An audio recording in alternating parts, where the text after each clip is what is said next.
All right, I'm under a 2015 F350 dually. You can see it's a dually, DRW. It has 5 leaf springs, and my understanding, hope I'm not wrong, this is a Dana 90, a Dana 90. And I'm going to change the fluid today. Of course, the question is, light. Now I have a light. But here is the tag. And for anybody who can interpret that tag, it would be great. But all my research indicates it's a Dana 90. So I am going to try an experiment. This is the fill plug here. And it's a 1/2 inch. And then these bolts here are 14s. I'm going to take the 1/2 inch off. We'll see if any comes out. It's got a little bit of a downward slope. I'm on the lawn. And you might ask, why am I on the lawn? Well, because I don't want to clog the garage up with a truck that's getting its rear diff fluid changed. Because the RTV, room temperature vulcanizing, RTV, requires a minimum of an hour before you finally do the final torque, which I'll get for you later. And then it requires a minimum of 24 hours before you refill the rear end, because you've got to give the RTV a chance to cure, and putting in the rear diff fluid will potentially keep that from happening. Now, as I look at it, I don't see any leakage. The truck runs fine. It probably pulls on average about, at worst, about 20,000 pounds. At the best, probably about 8,000 or 9,000 pounds. It's driven very gently. This thing does not go in mountains, etc. So it's nice in that sense that this diff, which has about 37,000 miles on it, the fluid's never been changed, has been treated well, the truck runs well. So I'm changing the fluid now because it's July. It's great weather. I'm out on the lawn. It's about 75 degrees. This is the time to do it, when it's pleasant to do it. And I'm not having any trouble with the diff. So I'll come back to you. So here's the plug. It doesn't have a lot of debris on it, which is good. You'd expect a little bit, but overall, it looks good. Now, the next question is, where is the fluid? And oh, Lordy. It is below the fill hole. Oh yeah, it's quite a bit below the fill hole. So I guess another good reason I'm checking it. And I'll be back. All right, the oil is coming out. Yep, it took me a while to get the 14mm bolts out. I left the top one in, which is what everybody does, so that the cover doesn't fall over. And just gently pouring out. Now, how does it look?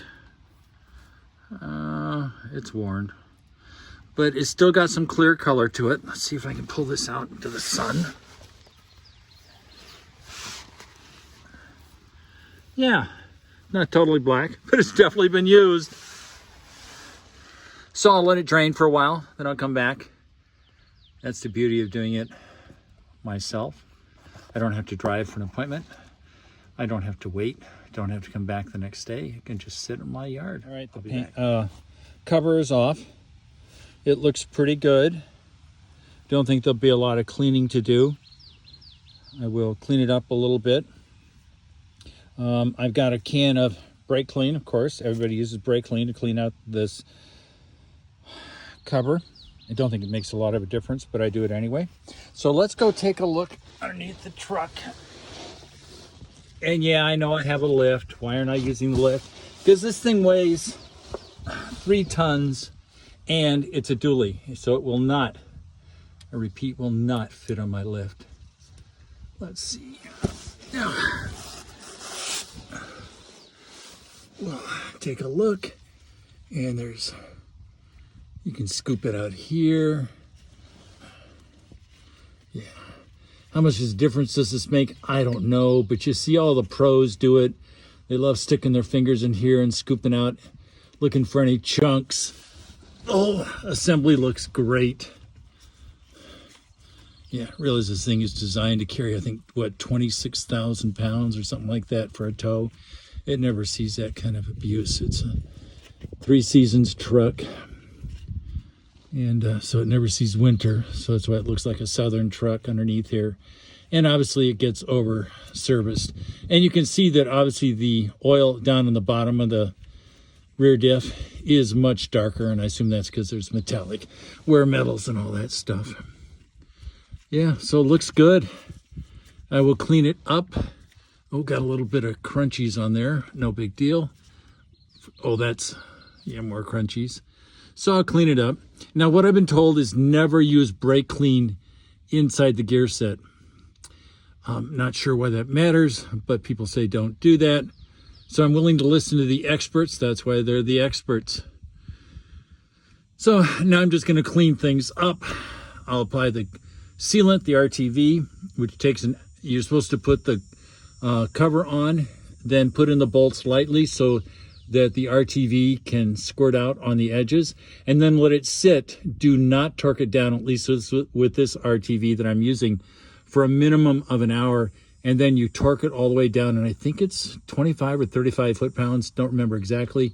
I will clean out these holes here, and then let it sit for 24 hours before you fill it. I'm not going to show you how to fill this pumpkin.